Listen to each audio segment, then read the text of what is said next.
வணக்கம் ஜோதிட நண்பர்களே. ஏற்கனவே ராசியை பற்றின முழு விவரங்களையும் பார்த்தாச்சு.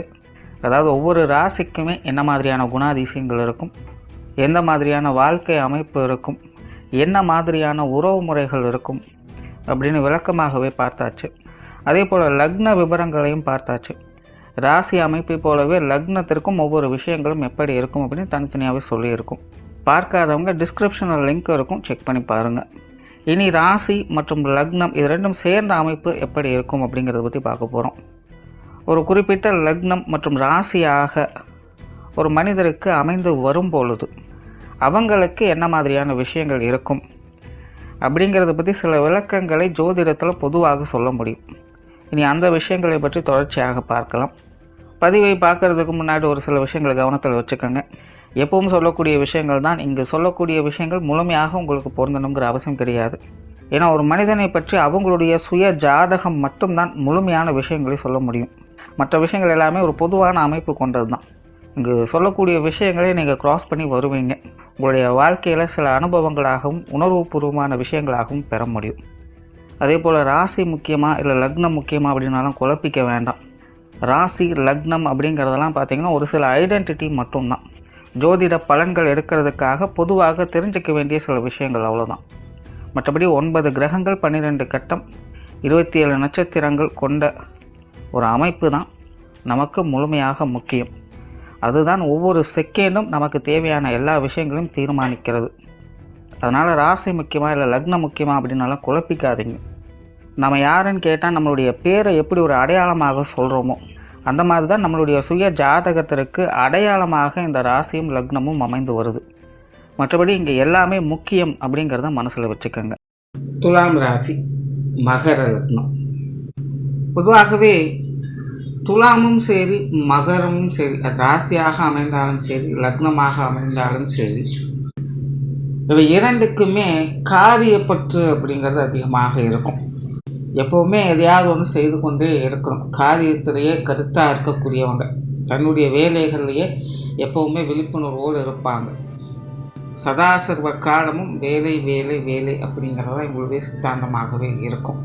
அதனால தான் பெரும்பாலும் இந்த துலாமும் சரி மகரம் சரி, ராசியாக அமைந்தாலும் சரி லக்னமாக அமைந்தாலும் சரி, இந்த நபர்களுடைய வாழ்க்கையிலலாம் பெரும்பான்மையான விஷயங்கள் பார்த்திங்கன்னா இந்த தொழில் வேலை உத்தியோகம் சார்ந்த விஷயங்கள், காரிய ரீதியான விஷயங்களில் தான் அதிக ஈடுபாடுகள் அப்படிங்கிறது இருக்கும். எப்போவுமே அது சம்மந்தப்பட்ட விஷயங்களுக்குள்ள மூழ்கி இருப்பாங்க. அந்த வகையில் துலாம் ராசி மகர லக்னத்தில் பிறக்கக்கூடியவங்க முழுக்க முழுக்க ஒரு காரியவாதிகளாகவே இருப்பாங்க. அதாவது இவங்களுடைய மனமும் புத்தியும் எப்போவுமே வேலைகளை பற்றியே அதிகமாக சிந்தித்து கொண்டு இருக்கும். இப்போ என்ன செய்யலாம், இதை முடிச்சுட்டு அடுத்தது என்ன செய்யலாம், எதை எப்படி செய்யலாம், யாருக்கு என்ன விஷயங்களை செய்யலாம், இல்லை இப்போ எது எப்படி ஒர்க் அவுட் ஆகும் அப்படிங்கிற மாதிரி எப்போவுமே காரிய ரீதியான சிந்தனைகளுக்குள்ளேயும் மூழ்கி இருப்பாங்க. ஒரு சின்ன விஷயம், ஒரு சாதாரண விஷயமாக இருந்தாலும் கூட அவங்களுடைய சிந்தனை ஆற்றல் அப்படிங்கிறது எப்போவுமே அந்த தொழில் சார்ந்த விஷயங்கள், காரிய சித்தி சார்ந்த விஷயங்களை பற்றியே அசை போட்டு கொண்டே இருக்கும். இவங்க சும்மா இருந்தாங்க அப்படின்னாலே இவங்களுடைய மனமானது இவங்களுடைய வேலைகளை பற்றி, இவங்களுடைய காரியங்களை பற்றி தான் யோசிக்கவே செய்யும். அந்த அளவுக்கு இந்த துலாம் ராசி மகர லக்னத்தில் பிறக்கக்கூடியவங்க காரியப்பற்று மிகுந்தவங்களாக இருப்பாங்க. இவங்களால் ஒரு க்ஷணம் கூட சும்மா இருக்கவே முடியாது. எதையாவது ஒன்று இழுத்து போட்டு செய்து கொண்டே இருக்கணும். அதில் பேரும் புகழும் சம்பாதிக்கணும் அப்படிங்கிறது தான் இவங்களுடைய பிரதான நோக்கமாகவே இருக்கும். ஸோ சுருக்கமாக சொன்னால் இவங்க முழுக்க முழுக்க ஒரு காரியவாதிகள் தான். சுய ஜாதகத்தில் கிரக அமைப்புகள் சாதகமாக இருக்கும் பட்சத்தில் நல்ல காரியங்களில் ஈடுபட்டு மற்றவங்களுடைய பாராட்டுகளையும் பெறக்கூடிய அமைப்புகள் உங்களுக்கு ஏற்படும். நல்ல புகழ் பெற்ற ஒரு வாழ்க்கையை பெற்று வருவாங்க. ஆதாயம் மிக்க ஒரு வாழ்க்கை இவங்களுக்கு அமையும்.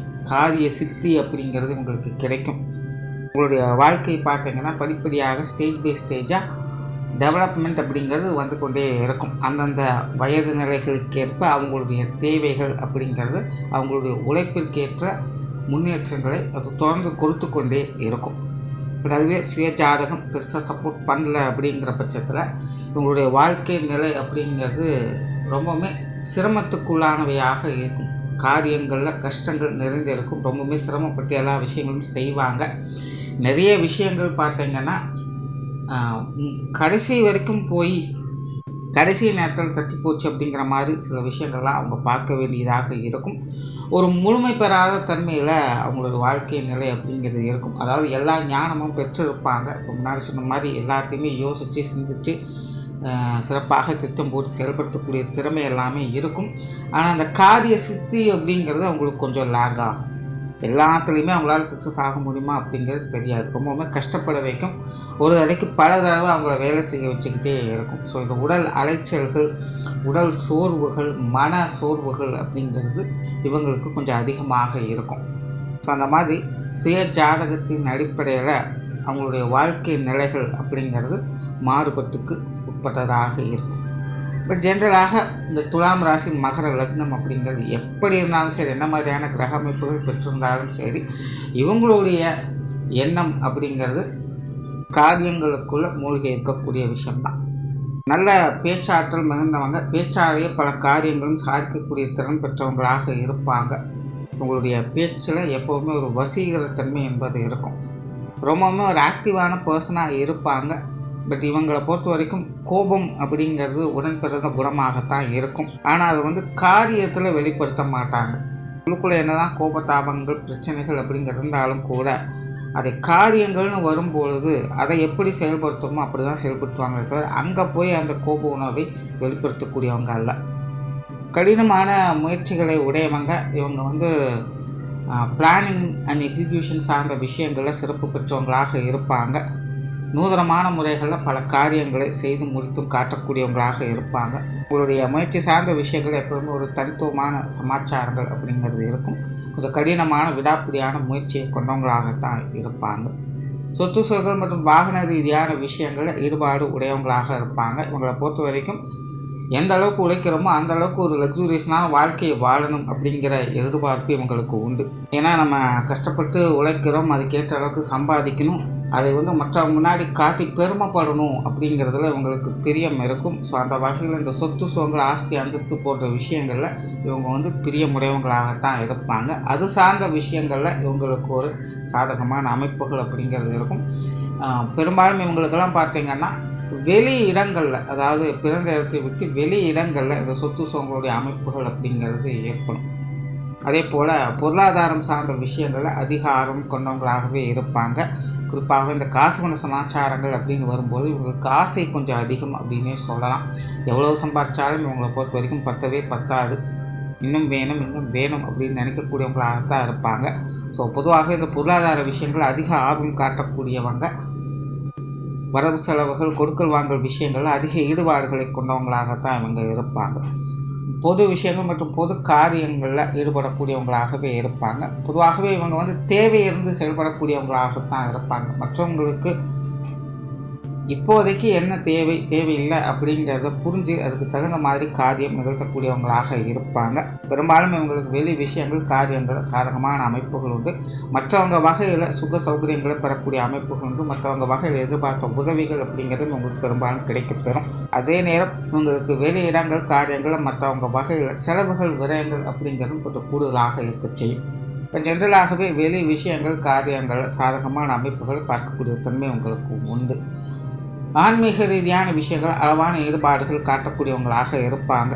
இவங்க முழுக்க உழைப்பை நம்பக்கூடியவங்களாக இருக்கிறதுனால பெரும்பாலும் இந்த பக்தி சார்ந்த விஷயங்கள், நம்பிக்கை, கடவுள் சார்ந்த விஷயங்கள்லாம் பெருசாக ஈடுபாடுகள் காட்டக்கூடியவங்க அல்ல.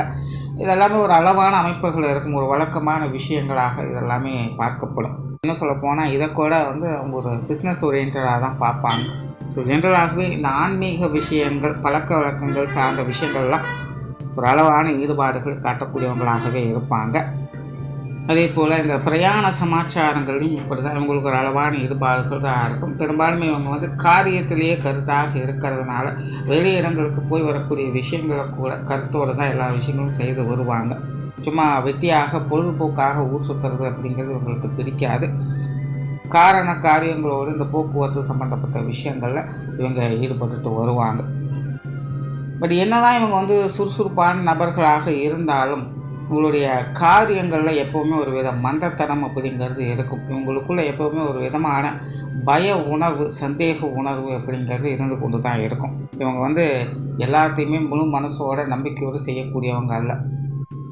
ஒரு காரியம் செய்கிறாங்க அப்படின்னா அந்த காரியம் நல்லபடியாக முடிகிற வரைக்கும் எந்த ஒரு பிரச்சனைலாம் போகணுமே அப்படிங்கிற ஒரு பதட்டம், பயம் அப்படிங்கிறது உங்களுடைய மனசுக்குள்ளே போய்கிட்டே தான் இருக்கும். அதே போல் எதையும் எடுத்தோம் கவுத்தோனால இவங்களால் செய்ய முடியறது கிடையாது. இவங்களுக்கு வந்து எண்ணத்தை செயலாக்கக்கூடிய திறமை இருந்தாலும் கூட அது எல்லாமே வந்து ரொம்பவுமே ஒரு ஸ்லோ ப்ராசஸ் தான். படிப்படியாக ஸ்டெப் பை ஸ்டெப்பாக தான் ஒவ்வொரு ப்ராசஸும் ஒவ்வொரு டெவலப்மெண்ட்டும் இவங்களுக்கு கிடைக்கப்பெறும். ஸோ அதற்கு ஏற்ற அளவுக்கு உங்களுக்கு பொறுமை, நிதானம் அப்படிங்கிறது உங்களுடைய காரியங்களில் அதிகமாக தேவைப்படும். நார்மலாகவே பார்த்திங்கன்னா இவங்க வந்து தனித்து செயல்படக்கூடியவங்க அல்ல. இவங்களை சுற்றி ஒரு 4 பேராவது எப்போவுமே இருந்துக்கிட்டே இருக்கணும். எல்லாருக்கிட்டேயுமே பழகணும். எல்லாருடைய கான்டாக்ட்ஸும் நமக்கு வேணும் அப்படிங்கிற நோக்கத்தோடு இவங்க யாரோ ஒருத்தர் கூடியாவது சேர்ந்து செயல்படக்கூடிய அமைப்புகள் அப்படிங்கிறது இருக்கும். அதனாலே இவங்களுக்கு பர்சனல் வாழ்க்கை அப்படிங்கிறதே பார்த்திங்கன்னா இந்த புற வாழ்க்கை சார்ந்த விஷயங்களை தான் அதிகமாக இருக்கும். எப்போவுமே வெளி இடங்களுக்கு போவதும் வருவதுமாக இருப்பதும், ஒரு பிஸ்னஸ் ஓரியன்டாக ஒருத்தரை பார்ப்பதும் வருவதுமாக இருப்பதும், இப்படித்தான் இவங்களுடைய வாழ்க்கை முழுவதுமே போய்கிட்டு இருக்கும். ஸோ அதற்குள்ளே தனக்கு அப்படின்னு சில விஷயங்களை அவங்க அமைச்சுக்குவாங்க. தன்னுடைய குடும்பத்துக்கு அப்படின்னு சில விஷயங்களை அமைச்சுக்குவாங்க. கிளியராக புரிகிற மாதிரி சொல்லணும் அப்படின்னா இவங்களுடைய வாழ்க்கை அப்படிங்கிறது இந்த பிஸ்னஸ் மேக்னட்ஸ் அப்படின்னு சொல்கிறவங்களுடைய வாழ்க்கை நிலை மாதிரி தான் இருக்கும். கிட்டத்தட்ட இவங்களும் கூட அப்படிப்பட்ட ஒரு நபர்கள் தான். பட் சுய ஜாதக அமைப்பு நல்லபடியாக இருக்கும் பட்சத்தில் இது எல்லாத்துலேயுமே இவங்களால் சக்ஸஸ் அப்படிங்கிறது பார்க்க முடியும். சுய ஜாதகம் சரியில்லை அப்படின்னு சொல்லக்கூடியவங்க இதுக்குள்ளே உழந்து கொண்டு இருக்கக்கூடியவங்களாக இருப்பாங்க. குடும்ப வாழ்க்கை என்பது உங்களுக்கு கொஞ்சம் சாதகமாகவே இருக்கும். குறிப்பாக குடும்ப வாழ்க்கையில் கொஞ்சம் பற்றுதல் அப்படிங்கிறது உங்களுக்கு உண்டு. குடும்ப காரியங்களில் ஈடுபாடுகள் அப்படிங்கிறது இருக்கும். என்னதான் இவங்க வந்து தொழில், வேலை, உத்தியோகம் அப்படின்னு செயல்பட்டு கொண்டு இருந்தாலும் கூட குடும்பம் சார்ந்த விஷயங்களும் அதுக்குள்ள ஒரு இணைவாக இருக்கும். குடும்ப உறுப்பினர்களையும் தன்னுடைய வேலைகளில் பங்கெடுத்து வைத்துக் கொள்ளக்கூடியவங்களாக இருப்பாங்க. யாரோ ஒருத்தருடைய வழிகாட்டுதல் பேரில் தான் இவங்களுக்கு இந்த வேலை சார்ந்த விஷயங்களே பார்த்திங்கன்னா நடக்கும். சிலர்லாம் பார்த்திங்கன்னா ஃபேமிலியோடு சேர்ந்து பிஸ்னஸ் பண்ணக்கூடிய அமைப்புகள், வேலை செய்யக்கூடிய அமைப்புகள்லாம் உருவாகும். அதாவது பிஸ்னஸையும் குடும்பத்தையும் அவங்க ஒன்றாக லிங்க் பண்ணி வைத்துக்கொள்ளக்கூடிய அமைப்புகள் இவங்களுக்கு உண்டு. ஸோ பொதுவாகவே இவங்களுக்கு இந்த குடும்ப வாழ்க்கையிலும் ஏதாவது ஒரு வகையில் ஈடுபாடுகளை இப்படி கொண்டு வந்து சேர்க்கும். குடும்ப வாழ்க்கையை பொறுத்த வரைக்கும் அவங்களுக்கு சில சாதகமான அமைப்புகள் இருந்தாலும் கூட சில சலிப்பு தட்டக்கூடிய அமைப்புகளும் அவ்வப்போது பார்த்து வருவாங்க. பட் அதெல்லாம் பெரிய அளவில் அஃபெக்ட் ஆகாது அப்படின்னு சொல்லலாம். அதே போல் உங்களுடைய குடும்பத்தில் இருக்கிற பெரும்பாலானோர் இருக்குது இந்த ஆன்மீக சமாச்சாரங்கள் ஈடுபாடுகள் இருக்கும். அல்லது வெளி இடங்களுக்கு அதிகம் போய் வரக்கூடிய நபர்களாக இருப்பாங்க. எப்போவுமே ஏதாவது ஒரு விசேஷங்களுக்கோ நல்லது கெட்டதுகளுக்குன்னு சொல்லிட்டு வெளியில் போயிட்டு வரக்கூடிய நிலைகளாவது அவங்களுக்கு அதிகமாக இருக்கும். பெற்றோர்கள் சார்ந்த விஷயங்கள் இது உங்களுக்கு கொஞ்சம் சாதகமான நிலைகள் இருக்கும். பொதுவாகவே பெற்றோர்களுடைய அரவணைப்பில் இருக்கக்கூடியவங்களாக இருப்பாங்க. இவங்களும் பெற்றோர்கள் கொஞ்சம் சப்போர்ட்ஃபுல்லாகவே இருப்பாங்க. உங்களுடைய தந்தை பார்த்திங்கன்னா நல்ல சமயோஜித புத்திசாலிகளாக இருப்பாங்க. நல்ல பேச்சாற்றல் இவங்களுக்கு உண்டு. குடும்ப பொறுப்புகள் மிகுந்தவங்களாக இருப்பாங்க. அவங்கள பொறுத்த வரைக்கும் குடும்பம் தான் எல்லாமே அப்படிங்கிற ஒரு நிலைகளில் தான் அவங்க இருந்து வருவாங்க. உங்களுடைய தாயார் பார்த்திங்கன்னா ரொம்பவுமே நேர்மையான நபராக இருப்பாங்க. பிடிவாதம் அவங்களுடைய உடன்கிருந்த குணமாக இருக்கும். குடும்பத்துக்குள்ளே பெரும்பாலான கண்ட்ரோல் அப்படிங்கிறது இவங்க கையில் தான் இருக்கும். மற்றவங்களுடைய தேவையிலிருந்து செயல்படக்கூடியதில் இவங்க திறன் பெற்றவங்களாக இருப்பாங்க. ஸோ ஜென்ரலாகவே பெற்றோர்கள் சார்ந்த விஷயங்கள் ஒரு அரவணைப்போட சாதகமான நிலைகளை எதிர்பார்க்க முடியும். உடன்பிறப்பு சார்ந்த விஷயங்கள் ஓரளவுக்கு உங்களுக்கு அனுசரித்து போகக்கூடிய வகையிலே இருக்குது. மன ரீதியான விஷயங்களில் உடன்பிறப்பு சார்ந்த விஷயங்கள் கொஞ்சம் ஒத்து போகக்கூடிய நிலை அப்படிங்கிறது இருக்காது. ஏன்னா தனிப்பட்ட முறையில் இவங்க எப்போவுமே தன்னுடைய காரியத்திலே குறியாக இருப்பாங்க. ஆனால் இவங்களுடைய உடன்பிறப்புகள் வந்து கிட்டத்தட்ட அப்படி கிடையாது. அவங்க வந்து வெளி விஷயங்களில் அதிக ஆர்வம் காட்டக்கூடியவங்க. ஸோ இவங்களுக்கு உடன்பிறப்புகள் அப்படின்னு வரும்போது மன ரீதியான பேதங்கள் அப்படிங்கிறது கொஞ்சம் அதிகமாக இருக்கத்தான் செய்யும். பட் இருந்தாலுமே உடன்பிறப்புடைய ஒத்துழைப்பு அப்படிங்கிறது இவங்களுக்கு இருந்துக்கிட்டு தான் இருக்கும். திருமண வாழ்க்கை, கணவன் மனைவி உறவுகளை பொறுத்த வரைக்கும் இவங்களுக்கு கொஞ்சம் சாதகமான அமைப்புகள் அப்படின்னு சொல்லலாம். வாழ்க்கை துணை தேவையிருந்து செயல்படக்கூடியவங்களாக இருப்பாங்க. இவங்களுக்குமே உங்களுடைய வாழ்க்கை துணைக்கு கொஞ்சம் குணபேதங்கள் அப்படிங்கிறது இருக்கத்தான் செய்யும். அதாவது இவங்க வந்து எப்போவுமே காரியத்தில் குறியாக இருக்கிறவங்க. பட் இவங்களுடைய வாழ்க்கை துணை பார்த்திங்கன்னா இவங்களுடைய மனமறிந்து செயல்படக்கூடியவங்களாக தான் இருப்பாங்க. பட் இருந்தாலுமே அவங்கள பொறுத்த வரைக்கும் எப்போவுமே ஒரு சேஃப் அண்ட் செக்யூர் லைஃப்பை அதிகம் எதிர்பார்க்கக்கூடியவங்க. கஷ்டப்பட்டு சம்பாதிக்கிறது சந்தோஷமாக இருக்கிறதுக்கு தானே, அதையும் விட்டுட்டு ரிஸ்க் எடுத்துக்கிட்டே இருக்கிறது என்ன லைஃப் அப்படிங்கிற மாதிரி கொஞ்சம் புலம்ப செய்வாங்க. இந்த மாதிரியான சில கருத்து வேற்றுமைகள் அப்படிங்கிறது கணவன் மனைவி உறவுக்குள்ளே வந்து போய்கிட்டு இருக்கும்.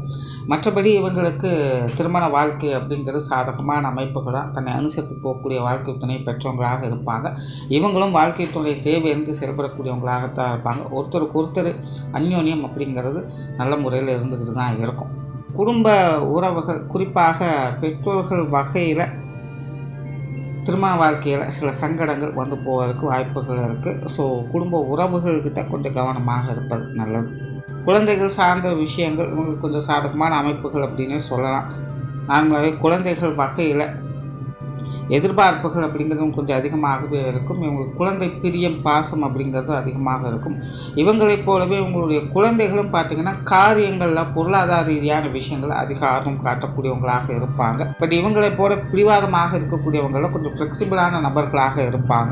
ஸோ ஜென்ரலாக குழந்தைகள் வகையில் சகாயங்கள் பெறக்கூடிய அமைப்புகள் என்பது உங்களுக்கு உண்டு. உற்றார் உறவினர்கள், நண்பர்கள் சார்ந்த விஷயங்கள் சாதகமான நிலைகள் இருக்கும். பெருசாக நெகட்டிவ் அப்படின்னு சொல்கிறதுக்கு எதுவும் இல்லை. எல்லாமே ஒரு சமாளிக்கக்கூடிய விஷயங்களாக தான் இருக்குது. குறிப்பாக இவங்களுக்கு நண்பர்களுடைய சப்போர்ட் அப்படிங்கிறது அதிகமாக இருக்கும். நண்பர்களோடு சேர்ந்து செயல்படக்கூடிய அமைப்புகள், வேலை தொழில் அமைக்கக்கூடிய அமைப்புகள்லாம் இவங்களுக்கு உருவாகும். ஸோ ஜென்ரலாகவே உறவினர்கள், நண்பர்கள் சார்ந்த விஷயங்கள்லாம் இவங்களுக்கு ஒரு சாதகமான அமைப்புகளில் தான் இருக்கும். தொழில், வேலை, உத்தியோகம் சார்ந்த விஷயங்கள் இவங்களுக்கு ஒரு சாதகமான அமைப்பை கொடுக்கும் அப்படின்னு சொல்லலாம். ஆரம்பத்துன்னு சொல்கிறதான் இவங்க பிறப்பெடுத்தது காரியம் மாற்றுவதற்காகத்தான். எப்போவுமே வேலைன்னு சராசரக்காரும் வேலை தொழில் சார்ந்த விஷயங்களை அதிக ஆர்வம் காட்டி வருவாங்க. பட் இந்த விஷயத்தை பொறுத்த வரைக்கும் சுய ஜாதக அமைப்பு அப்படிங்கிறது ரொம்ப ரொம்ப முக்கியம். ஜென்ரலாக இந்த தொழில், வேலை, உத்தியோகம் சார்ந்த விஷயங்களில் இவங்களுக்கு ஆர்வம் அதிகமாக இருக்கும். என்ன நடந்தாலும் சரி திரும்ப அது சார்ந்த விஷயங்களுக்குள்ளே இவங்க மூழ்கி இருப்பாங்க. உங்களுடைய ஜீவன அமைப்பு அப்படிங்கிறது ஒரு ஏற்ற இறக்கங்களாகவே காணப்படும். சாதகமான நிலைகளில் தான் அது இருக்கும். ஆனால் அதில் நிறைய ஏற்ற இறக்கங்கள், நல்லது கெட்டதுகளை தொடர்ந்து அவங்க பார்த்துக்கிட்டே வருவாங்க. ஒரு பிரச்சனை முடிஞ்சதுன்னா இன்னொரு பிரச்சனை வரும், அதை அவங்க சால்வ் பண்ணுவாங்க. திரும்பவும் இன்னொரு பிரச்சனை வரும், அதையும் அவங்க சால்வ் பண்ணுவாங்க. இப்படியே தான் அவங்களுடைய வாழ்க்கை நிலை அப்படிங்கிறது மாறி மாறி போய்கிட்டே இருக்கும். ஸோ தொழில், வேலை, உத்தியோகத்தில் சாமர்த்தியசாலிகளாக இருந்தாலும் கூட அதுக்கு ஏற்ற அளவுக்கு ஏதாவது ஒரு சங்கடங்களையும் அவங்க பார்த்து கொண்டு தான் வருவாங்க. எதுவுமே சுலபமான நிலைகள் அமையாது. ஆனால் வெற்றி வாய்ப்புகள் அப்படிங்கிறது இவங்களுக்கு தான் இருக்கும். ஸோ தொழில், வேலை, உத்தியோகம் அப்படிங்கும்போது இந்த போட்டி பொறாமைகளை சந்திக்க வேண்டிய சூழ்நிலைகள் அப்படிங்கிறது உங்களுக்கு அதிகமாக இருக்கும். வெளியூர் மற்றும் வெளிநாடு சம்பந்தப்பட்ட விஷயங்களும் உங்களுக்கு ஈடுபாடுகள் இருக்கும். பட் பெருசாக இன்ட்ரெஸ்ட் எடுத்துக்க மாட்டாங்க. தேவைக்கேற்ப தான் அந்த விஷயங்கள் உங்களுடைய ஈடுபாடுகள் அப்படிங்கிறது இருக்கும். ஸோ ஓவராலாக இந்த துலாம் ராசி மகர லக்னம் என்பது காரிய சிறப்பு வாய்ந்தவங்களாக இருப்பாங்க. நன்றி, வணக்கம், வாழ்க வளமுடன்.